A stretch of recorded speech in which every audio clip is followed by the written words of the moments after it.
আজ বিরল এক জ্যোতির্বৈজ্ঞানিক ঘটনার সাক্ষী হচ্ছে পবিত্র কাবা শরীফ। জ্যোতির্বিজ্ঞানীদের তথ্য অনুযায়ী বছরের দুটি বিশেষ দিনের একটি আজ, যখন সূর্য সরাসরি কাবার ঠিক ওপর অবস্থান করবে।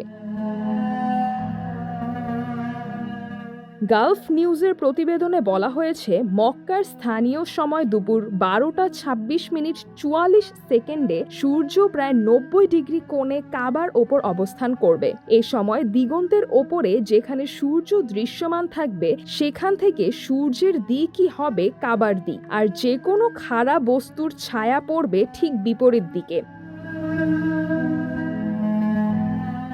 জেদ্দা অ্যাস্ট্রোনমিক্যাল সোসাইটির সভাপতি মাজেদ আবু জাহরা জানিয়েছেন, এই বিরল ঘটনাকে কাজে লাগিয়ে বিশ্বের বিভিন্ন প্রান্তের মুসল্লিরা প্রাকৃতিক উপায়ে নির্ভুলভাবে কিবলার দিক নির্ধারণ করতে পারবেন। পদ্ধতিটিও খুব সহজ। সমতল স্থানে একটি সোজা কাঠি বা খাড়া বস্তু স্থাপন করুন। নির্ধারিত সময়ে সূর্যের অবস্থান বা বস্তুর ছায়ার বিপরীত দিক অনুসরণ করলেই জানা যাবে কিবলার সঠিক দিক।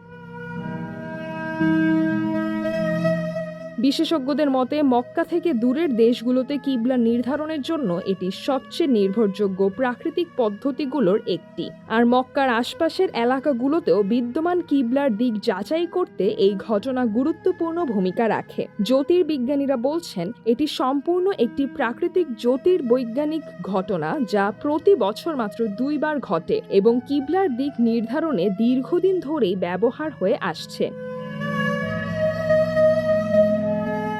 সিদ্রাতুল আভা, দৈনিক আওয়ার বাংলাদেশ।